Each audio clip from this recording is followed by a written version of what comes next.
Are we here? We're live?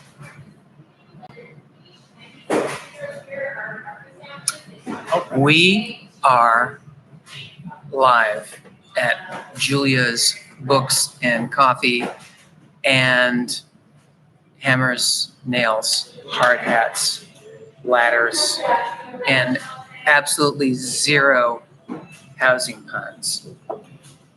Can we have one? Because I thought of one that's really great. The reason we're doing this is because we too want to build a house of representatives for someone who deserves it, the American people. That brings a tear to my eye, Alan. I thought it was beautiful. Okay, we're gonna open the door to all housing puns. You've lowered the bar. Or raised the bar. In any case, today we are going to be talking about the Vote Smart the Vote Smart questionnaire. That's a questionnaire that goes out to all the candidates who want to fill it out, and you can see their website. So there's going to be 12 questions we're going to try to get through.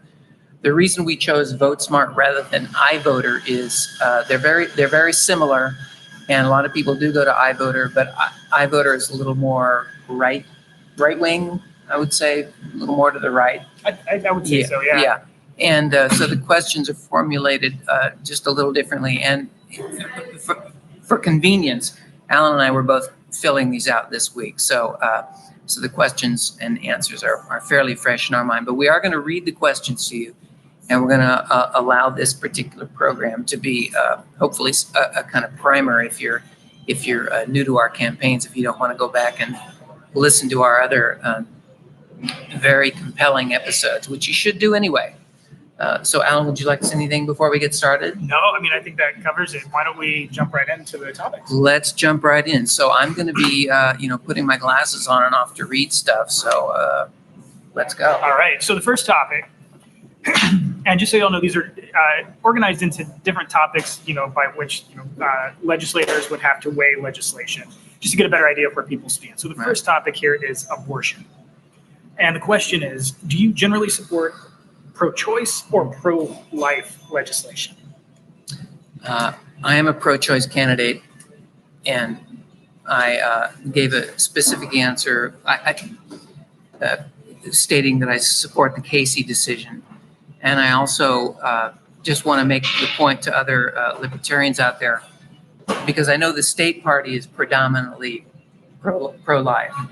At the national level, it's a little more evenly split. But here in the South, in North Carolina, I recognize that many of my colleagues in the party are pro-life, and we do have to have respectful viewpoints on this topic. So the only other thing that I added to my answer was the fact that I don't like the fact that the far right uses this issue as a get out the vote tactic and will say anything to set voters' hair on fire.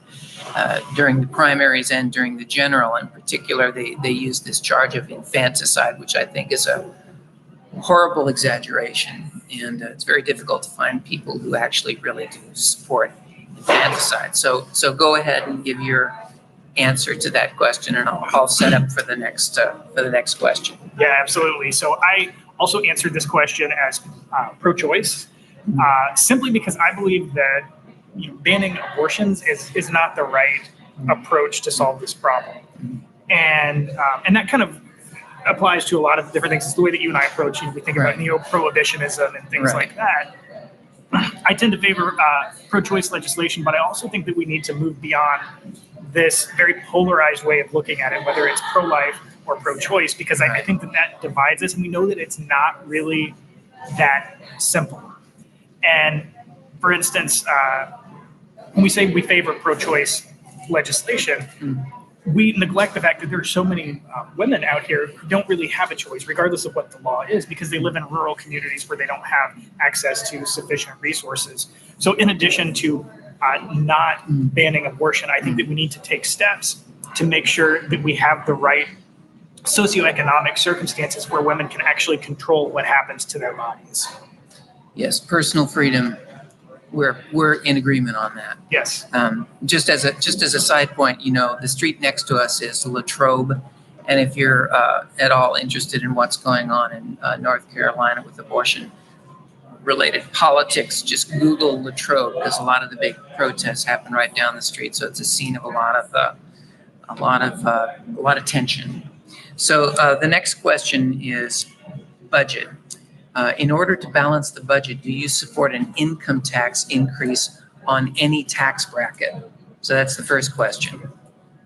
You want to go ahead and answer that? Sure. The answer is yes. So as part of the Green New Deal. Okay. Well, let me ask the second part of the question, because absolutely. usually the way they've got it structured, it's the second question allows you to kind of expand on both of those. So, in order to balance the budget, do you support reducing defense spending? So they're relating, the income tax, supporting an income tax increase on any tax bracket, and also they're relating it to also military spending. Right. So go ahead. So in my answer to both of these, let me make sure I'm reading them correctly, is yes. Mhm. Because I do support raising taxes on the top earners here. We want to tax wealth, and we also want to tax income. We want to have strongly progressive taxes so that we can level the playing field for people, basically. The other side of that is we do want to reduce our military budget by 50%. That's part of the Green New Deal. That's one of the reasons that we can't have all these infrastructure programs that we need, is because we're pumping so much money into war and imperialism all around the world. We want to cut that defense budget down by 50%. We want to redirect that money into programs that help everybody in our country have the things that we need, be it healthcare, be it financial stability, infrastructure, all of those things. So my answer to both of these is yes. Okay. So my answer to the first one is no, I don't support an income tax increase.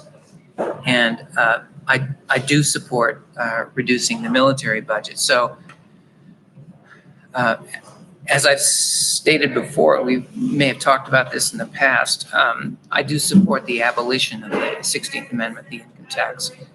I do believe that corporate taxes should be low and flat across the board, because I believe more in private savings rather than government savings to spend on infrastructure. Now, that's clearly a difference between us, and we don't have time to go into that now. But the one thing we do agree on is that the military and the military spending does indeed create terrible dislocations. Yeah. And there's no reason to keep raising people's taxes and going into debt in order to pay for all the things that we're doing around the world. So the purpose of the spending is important, and we can quibble about that, whether it should be infrastructure or health or Green New Deal, cleaning up the environment. But we do agree. I'm pro Green Party 50% reduction. So I like that figure more than I like my own party's position, which is 20%. But I'm making it up as I go. So I'm going to 50%.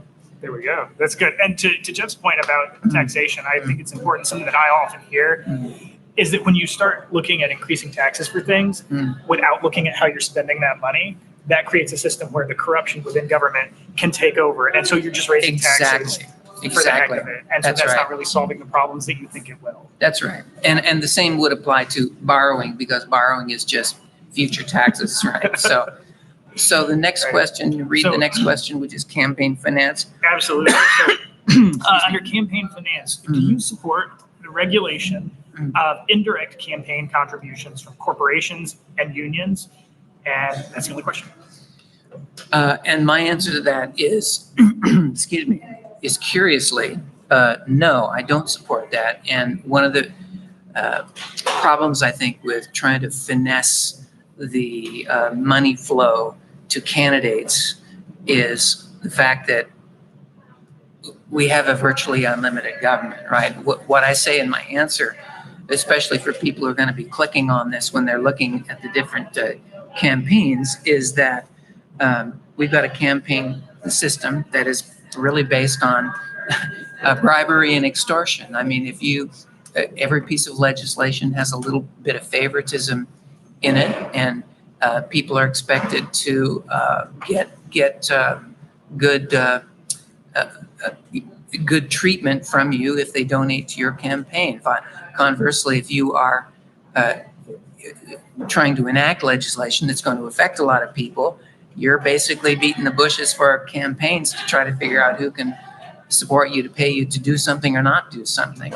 So I think that until we sort of get a handle on the fact that legislatures are really unlimited in their ability to pick winners and losers, and we don't have a lot of transparency in this legislation, certainly at the federal level, which is going back to this point that Justin Amash and Zoe Lofgren are making.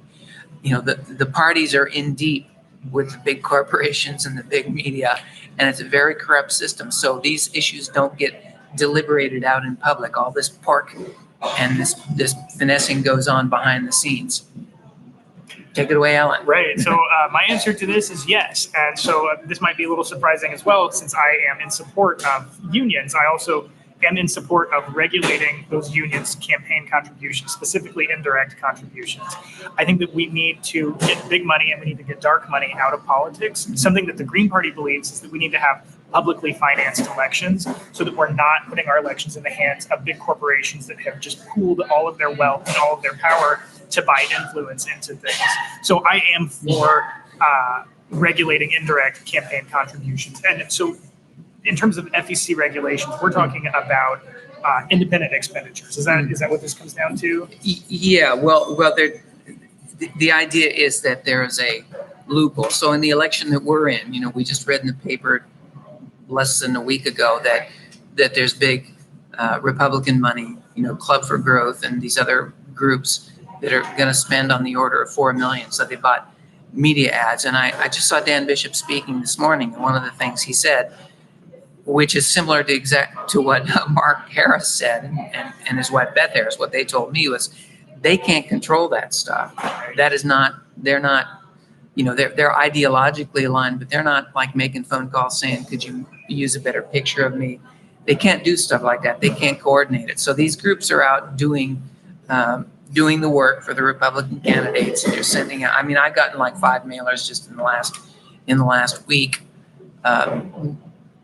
So they're claiming that's out of their control. Right. Is it out of their control? Well, you know, it's still big party money, and it's a big loophole, and they're exercising free speech. This is a thorny issue. Mm-hmm. I don't have a good solution. I think as a potential legislator, you can at least comment on it. And that's something that we haven't seen from the Democratic candidate in this race, Dan McCready, who is more than happy to criticize the dark money that's helping the Republican candidate. But when a super PAC paid, I think, $600,000 to support him a few weeks ago, he had noticeably silent. Okay, so remember in 2018, he clearly had the overwhelming advantage in dark money before he became a born again progressive and saying, no, we're not going to take corporate money. We're just going to rely on you people, you know. So anyway, he's a phony. We don't need to beat a dead horse here. But so what's the so I'm going to ask you the question. Sorry, on economy. Sorry. Okay, so this is on the economy. The question is, do you support federal spending as a means of promoting economic growth? That's the first question. Mm-hmm. Okay. And then the second question is, do you support lowering corporate taxes as a means of promoting economic growth? So it's about spending, and then it's about the corporate tax code, and then they offer us a way to talk about our expanded principles here. All right, perfect. So answer to the first question is yes. So I do support using federal spending to promote economic growth. So that is part of the Green New Deal as well. So we're going to create new green sustainable jobs. We're going to create 20 million is what they're projecting from the Green New Deal that the Green Party has proposed. That is something that I support. The second question, I cannot remember how I responded in my survey, but to me the question painted with too broad of a brush because it's about lowering corporate income taxes. Right. And to me, I see two sides of this. I don't think that it's fair to lump all corporations together. I do think that we need to have tighter regulations on large corporations. What we want to do is decentralize that wealth and that power that tends to have that corrupting influence. We're not going after small businesses, small corporations, and things like that. We want to stimulate that. We believe in a mixture of private businesses, democratically run operations, cooperatives are a big thing with the Green Party as well. That's what you need is a healthy mix of businesses in an economy. So I'd have to look back at my answer. I can't remember if I answered yes or no, but it's kind of like it depends. to me. Yeah. So that's tough. And I want to say, just following your point up, that at least in the Libertarian Party and historically, there has been an interest in kind of leveling big economic power too. Whether or not antitrust is the right way, well, that's been a big debate too. We tend to believe in competition and what they call contestable markets. You gotta make people need to be bidding for assets all the time, and bidding for corporate assets is a good thing too, because you need ways to kick the SOBs out who are doing a bad job. And so if you're not able to kick incumbents out of corporations, well, it's just like political incumbency, right? So with that in mind, my answer, dovetailing with what I just said, is that I support low corporate taxes, and I do support, again, more private savings. I don't like the federal government's intrusion into the economy. Was this specifically about stimulus? I think it was economic. Let's see here. Federal spending is a means of promoting. Okay, so there's a separate question about stimulus, but in general, I oppose it, and I oppose it because I believe that it's the nexus of corruption. I mean, that's where the corruption actually happens, when they're actually allocating money. So they are, with your tax dollars and borrowings, they are picking winners and losers. The winners are their friends of the party in power, and the losers are the people who are out of power, the average consumer. Now, the thing that this used to be a conservative thing too. Nevertheless, what has changed and what is different, and what I think I'm adding to the discussion, is that the national security state, the military-industrial complex, is engaged in this worldwide. And just to take two recent examples, we're protesting Iran's sale of oil to China. We've got like a medieval siege on Venezuela in order to take their oil. We've imprisoned a Chinese executive because they're trying to sell things to other people that we don't like. So our national security state is trying to pick economic winners and losers in the world too. And so you see where this ends. It doesn't end in a very good place. So you're going to ask the next question? That's right. I think the next question is me. All right, so we're on to education here. So do you support requiring states to adopt federal education standards?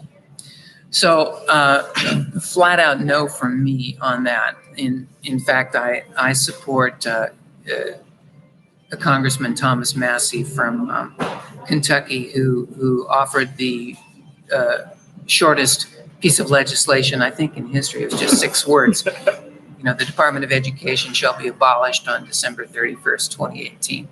I support updating that.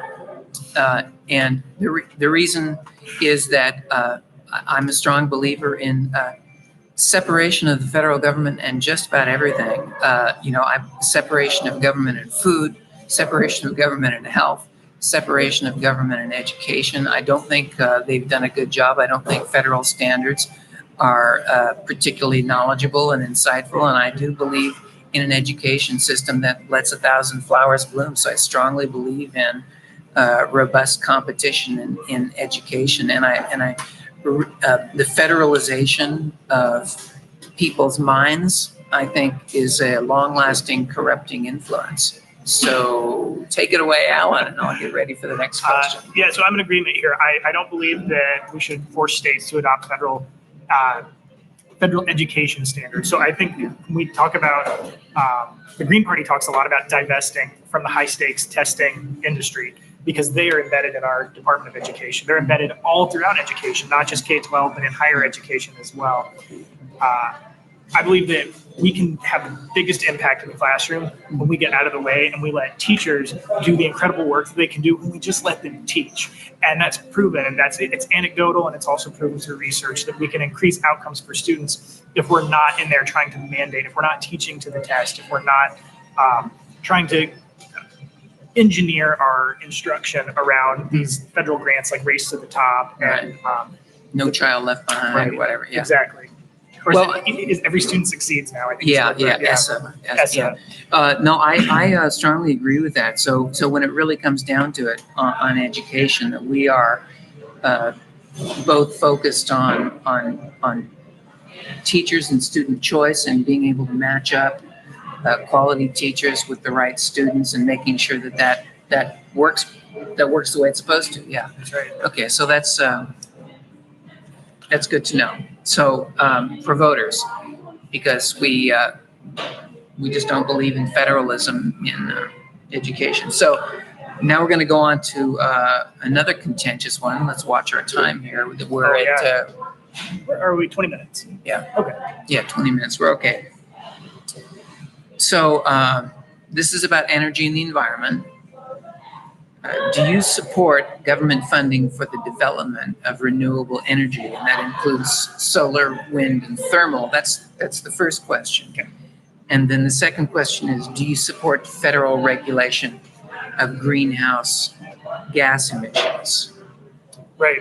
So my answer to both of these questions is yes, and this is the heart of the Green New Deal. This is what it's about. We want an eco-socialist Green New Deal that does all of these things. We support government funding of all of these industries. We want to redirect that military spending into building up our infrastructure, creating a democratically controlled power grid. And again, part of this is regulation of greenhouse gas emissions. Specifically in the Green New Deal, we're calling for the elimination of fossil fuels by 2030, which is ambitious, but it's totally doable. I guess I'm not opposed to that. I answered a no on both of these, so this is where Alan and I disagree. Having said that, I don't disagree with the idea that certainly consumers have choice over what sort of fuels and power they would like to have.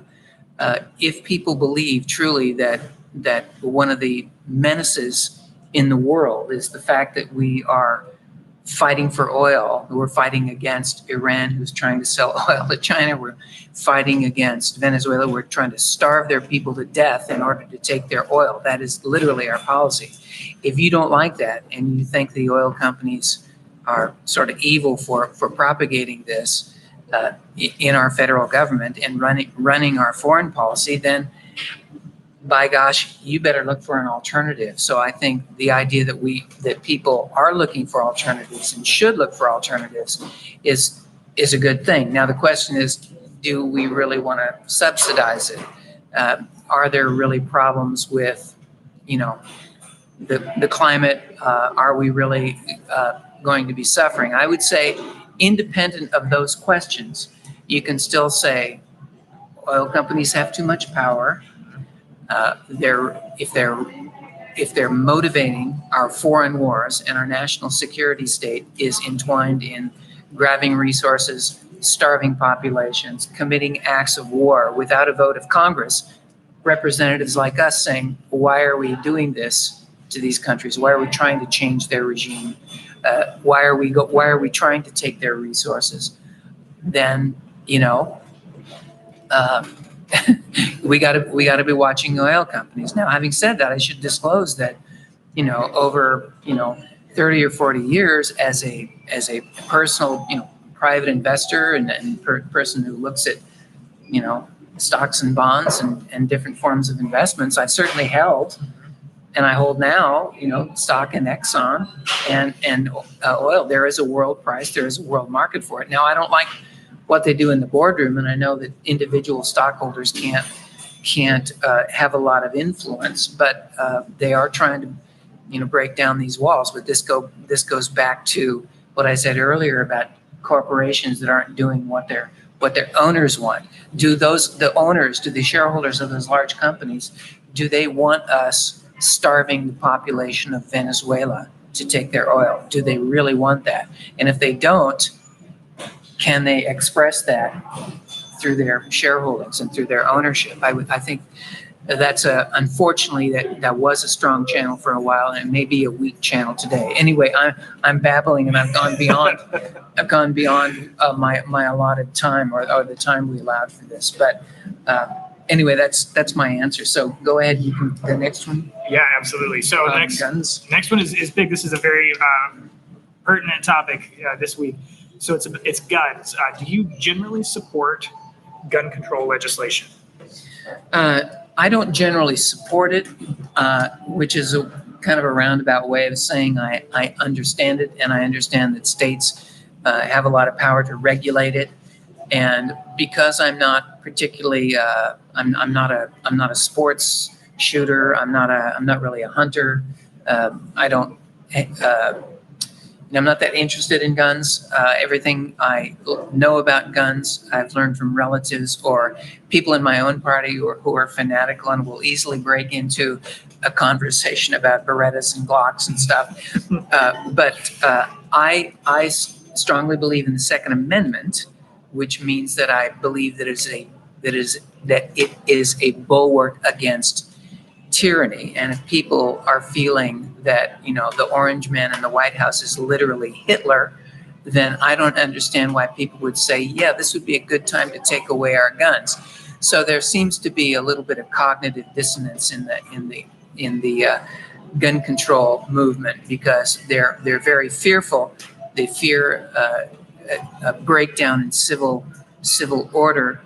They fear the police, yet they want to take the one thing that might save their life, which is a high-powered weapon in a pinch. And so I respect that point of view, even though I tend to be a little more pacifist. Mm-hmm. I tend to be a little more, I think we can work these problems out. So anyway. Yeah. So it's interesting. I feel very much in agreement with what Jeff said. I'm pro Second Amendment. I'm pro gun ownership. However, I do generally support gun control legislation, because I think that there are things that we can do to stem this epidemic of gun violence that's happening in our country. One thing that I like to bring up when I talk about this topic is that people often think about mass shootings, and they think about school shootings, and they equate it with this number that gets put in the news so much. It's 40,000 gun violence deaths per year. What we need to do is unpack that number, though, because That's right. A lot of those gun violence deaths are not from mass shootings. They're not from school shootings. They're from suicides. So let's talk about how we can prevent suicides. Let's talk about how we can prevent mass shootings, how we can prevent school shootings. These things all require different types of policies. One thing that we do need to do, yes, we need to address our gun laws. So I generally support the banning of assault weapons. Because assault rifles are military weapons, and those are already banned anyway. But as far as licensing, periodic testing to make sure that people can use a weapon proficiently, I think that's fair, and I'm okay with that. As somebody who supports gun ownership, I would be okay knowing that someone who possesses, wields a firearm is capable of doing that. The other thing that we need to do is we need to address the social conditions in our nation that lead to suicide, that lead to gun violence, and that has to do with people who don't have access to adequate resources like healthcare and housing and financial stability. So we need programs that address those issues as well. Okay, so and we had a long discussion about this on Kano's show earlier in the week, I think we could. And I listened to Dan Bishop talk about this issue for about 15 minutes this morning, and I think I agreed with most of what he said, especially with regard to what we're talking about. Let's say we're talking about the so-called red flag array of things we can do. So teachers are aware, and police are aware, and school administrators are aware, and people in the social circle are aware. Then the question becomes, well, is that a social thing or is that a legal thing? Because if it's a legal thing, you get in very touchy ground. I'm all for the idea of social red flags, because we need to be aware of the trauma that our young people are going through and the despair they might be feeling. Absolutely, we need to be aware of red flags. But then the question is, do we really want to elevate that to, some legal principles? Mm-hmm. So anyway, I didn't mean to have the last word on that. I just wanted to recount what we were talking about earlier in the week. So the next question is again on healthcare. Right. Okay. So do you support repealing the 2010 Affordable Care Act, Obamacare? So that's fairly simple, straightforward question. Yep, and my answer to that is yes. Because what we believe, what the Green Party wants to do is we want to enact improved and expanded Medicare for all. And in that case, we would repeal the Affordable Care Act and we would replace it with that. Now, to the extent that that's not possible, we want to maintain the protections that the Affordable Care Act afforded people. But ultimately, our goal is to repeal that and replace it with a universal single-payer healthcare program. And to us, that's the Medicare for all. Okay, so this is where Ellen and I part ways. Actually, we have the same answer to the question, which is yes, we agree with repealing it. I actually do like some features of it, which are clearly the portability. And we don't want to get into a long discussion about sort of the nature of the problem and how we got here. But I do think that in the end, the only way you're going to get reasonable prices that poor people can afford is through vigorous price competition. And we know that the Trump administration has made some steps toward disclosing prices and removing gag orders so doctors can talk about cheaper prices if they're assuming they haven't been bribed by the pharmaceutical companies, right? So to that end, to contribute to price discovery and to allow people to participate in this market, to put power in the hands of the patients and the doctors, I propose two somewhat radical things. One is an end to the cartel, the medical cartel. So the professional class, amazing as it seems, is in somewhat of a cartel. They've got protectionist policies in place which create barriers to other people entering, including immigrants. So they've got very high barriers. Some of them have to take out $500,000 in student loans just to do that. But there are people around the world who are practicing medicine who would like to come to this country. So the idea that we could increase competition would simply lower prices. The other thing, which is a lot to talk about, is the patent system. We know and I say this, I've only got 100 words on my answer, and so this is going to provoke a lot of people because people think without patent protection that's been here right since the beginning of the founding of the country, that somehow we can't have innovation. And I, being an economist most of my adult life, I actually believe that. I no longer believe that. I think there are other development models. And so I would advocate for simply ending the patent system. Now in Congress, if Alan and I were sitting across the aisle, we could say, well, maybe we could split the difference and reduce it or come up with some other reform. But we should consider the bad effects it's had and consider what it would be like if we simply ended it. So I'm pro at least looking at the possibility that we could end the drug patent system as it now exists. So what's the next question? So next question. So we're on immigration here.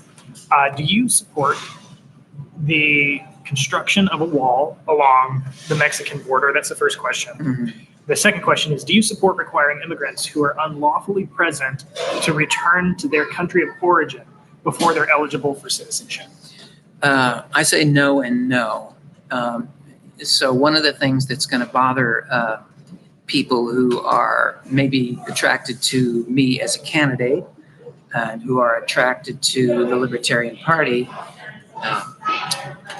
they're going to accuse us of being open borders. I do believe that you can attain security without building a wall. So it's not that I don't believe in security and that I don't believe in national security, but I do believe that if people are peaceful and they've only committed to what is just an overstay, that those are not criminals. So to call it unlawful, I think, is a little bit of a weasel word because they're not criminals. They're only engaged in, a lot of them are simply working, right? So the panic, I think, that falls on people who think that people from foreign countries are coming here and they're using our schools, they're using our medical facilities, they're using our roads, They need police service. If you think about that, those are all these government-run bureaucracies, right? So just because government-run bureaucracies are panicked about the ability to provide service for people doesn't mean that those people are bad or criminal or upsetting things. It means that the bureaucracy is not very good at what it does. It can't adapt to having fewer customers. It can't adapt to having more customers. So that's like a very rigid form of organization, right? Yeah. I mean, if you, and because you ran for school board, you know this, when people know that there's like a school that might be closing in their district, I mean, the claws come out. I mean, those are nasty fights. I've seen those fights, you know, when talking about school closures. So the fact that schools can't manage themselves and now they're blaming it on immigrants. So I do believe that the fear of immigration, especially as propagated by the DHS and ICE, is completely irrational and uncalled for. And it's just gotten totally out of hand in the last 17 years. And this is the Republicans should be ashamed of themselves. They should just be ashamed of themselves for their hysteria over this issue. Go, Alan. Yeah. So my answer, just like Jess, is no and no. So let me start with the second question here, which is about requiring people to go back to their country of origin. Yeah. Right. Because of the unlawful presence. Right. So the Green Party and my campaign as well, we're in favor of comprehensive immigration reform that includes amnesty for people who are already here. It includes a clearer pathway, and by clearer, I also mean less expensive pathway to citizenship for people who want to apply for citizenship. And it also includes measures to protect people who want to be here to work, to live, protect them from exploitation, from harm, from people who want to do them harm, who want to exploit their labor. We need to protect them against those types of things as well.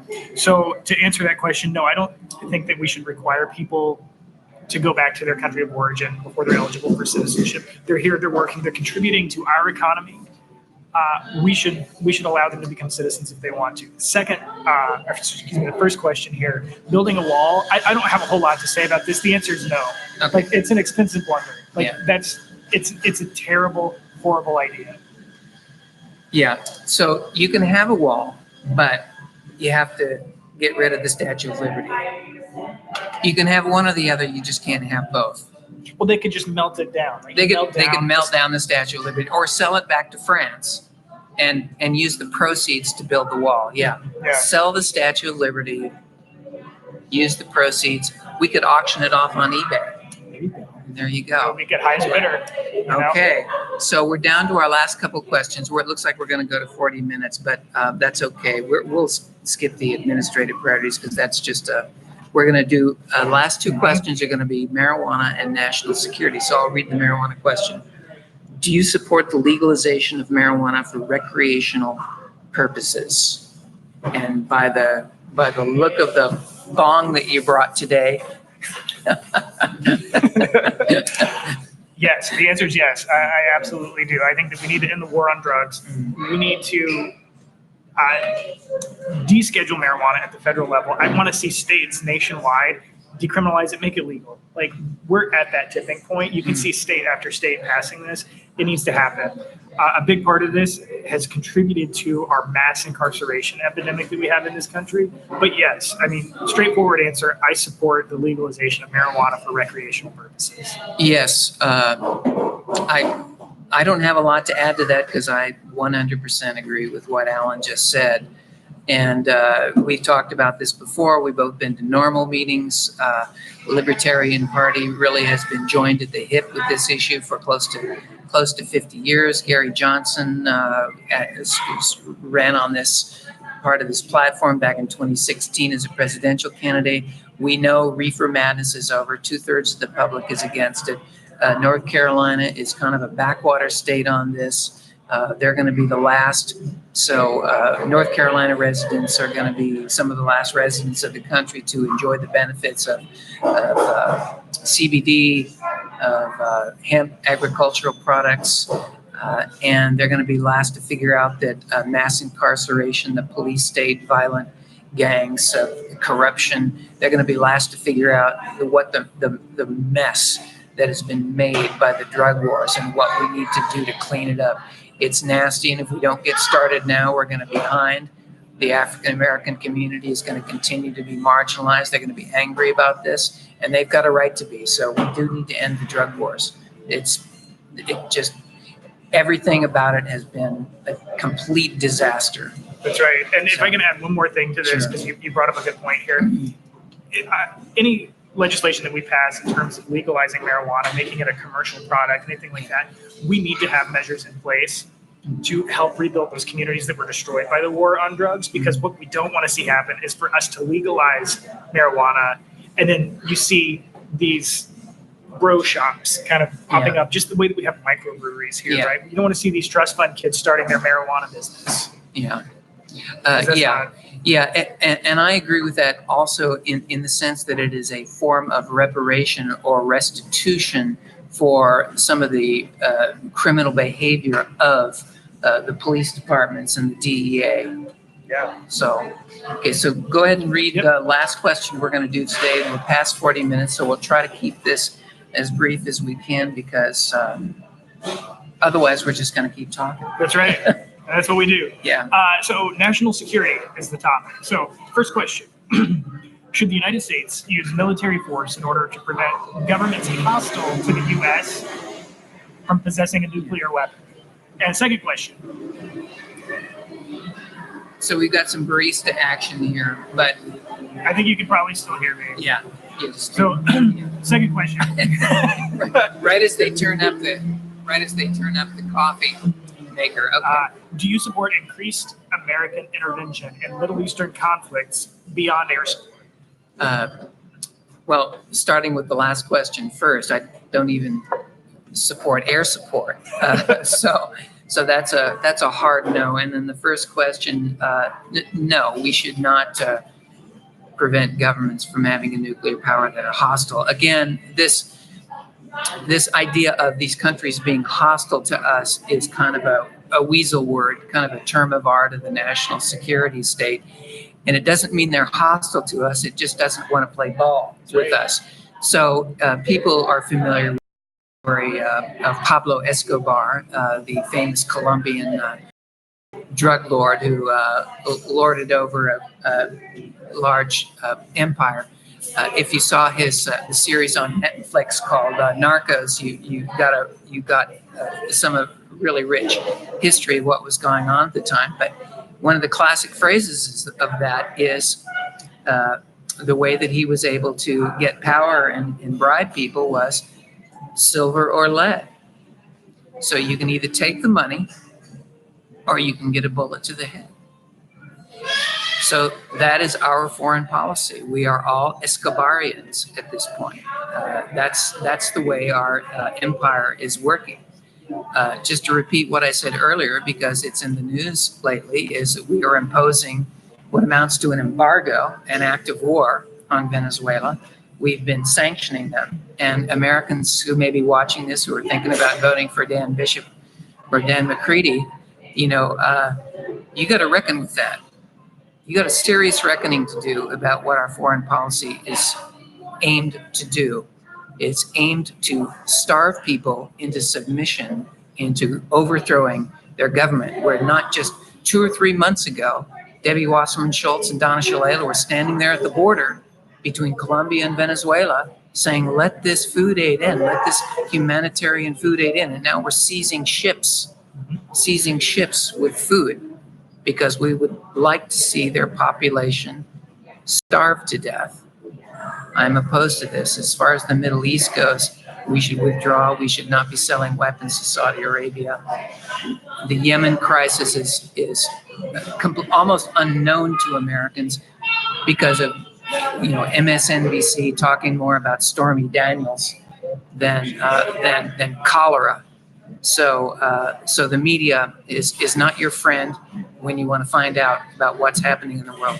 I've definitely babbled too long. I want to let Alan talk, because on this point we're both rather emphatically in agreement, I think. It's true, and because of that, I don't have a whole lot to say about this, but I will try to say a few things. So one of the key pillars of the Green Party is peace, and I think a big part of achieving peace all around the world is reducing militarism, reducing our reliance on arms. So to that end, I do believe that we should be working to reduce the number of nuclear weapons worldwide, and we can help do that by setting a good example, by declaring a no first strike policy. We can declare, what else do we have here? A no preemptive strike policy. We can also dismantle all of our nuclear warheads as well. Furthermore, with regard to increased American intervention in Middle Eastern conflicts, I do believe that we need to do any type of military intervention through the UN. I think that we need to make sure that we're not violating human rights with what we do, and especially that we're not going around Congress just to declare war because that's what works out best right now. Right. Yeah, we need to adhere to an international law with anything that we do with regard to military force. So let's go ahead and answer this one last question, in particular because Chris Cano is very much pro-impeachment, and one of the aspects of impeachment, President Trump, from my estimation, obviously has too much power, which the Congress in some ways has given to him. So I am, what the administrative priority I would have is not to impeach Trump on the phony charges, but if he continues to violate war powers and he doesn't give back some of the power to Congress to cut off funding, to cut off arms sales, to take actions that both Bernie Sanders and Rand Paul could support, to withdraw from our aggressive behavior and our aggressive sanctions in Iran, Venezuela, and Russia, in particular, the nuclear power Russia. If he doesn't do that, then I would say, sure, let's go with impeachment proceedings. But short of that, I feel like it's really a waste of time because it doesn't leave, it doesn't strip him of the powers that we'd like to strip him of. Anyway, so I know I'm sort of throwing that out kind of spontaneously, but if you'd like to do that, then we can wrap this up in the next 60 seconds. Yeah, totally. So is this in regard to administrative priorities or specifically impeachment? Well, I thought instead of going over the priorities, which we kind of talked about already, that one administrative priority of certainly of the Democratic majority in the House right now is through the Nadler's committee is impeachment. And of course, Chris wears his button every week. He's emphatically pro-impeachment. Tom Steyer, the Democratic candidate, is getting into the race. And my position has always been, no, there's no there. When you look at the Mueller report, it's kind of fizzled. But there are reasons based on abuse of the War Powers Act, like willy-nilly just saying, oh, I think Assad has poisoned his own people, so let's drop a couple of bombs on him. So they don't define it. If we're dropping bombs on people and they're not fighting back, it's not a war. Right. That's another one of their weasel words. We're engaged in hostilities. We're dropping bombs on people. But if they're not fighting back, we're not in a war. So we don't have to declare war. So we can drop bombs. We can kill people with drones. Right. So I believe that sort of executive overreach and the militarism and the march to war is a very dangerous trend right now. Again, my administrative priority would be to cut that short. So we are both anti-war candidates. Right, and I agree with you on that. And I think that when you have members of Congress who ultimately that's part of the job. If you're running for Congress, that's something you have to be prepared to do. You have to be prepared to impeach the president. You can't just kick it down. You can't kick the ball down the field and wait till election time. If that's something that needs to be done, you have to be prepared to do it. It's not a political game that you're playing here because people's lives are at stake in that case. Right? The whole world is at stake. War should be bad for business, but it's good for business. War should be bad for the environment. Right. And there's no worse environment than a nuclear explosion. It's true. So we're in agreement. Once again, you failed to disagree with me.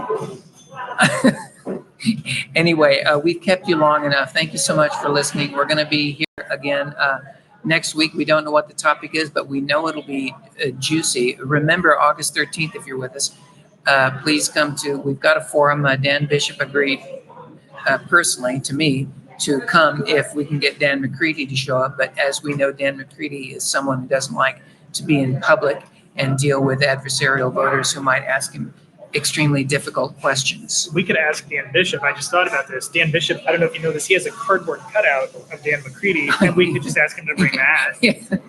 The clown cutout. Yeah, we could do that. That would be funny. Anyway, thank you so much for listening. We are going to sign off.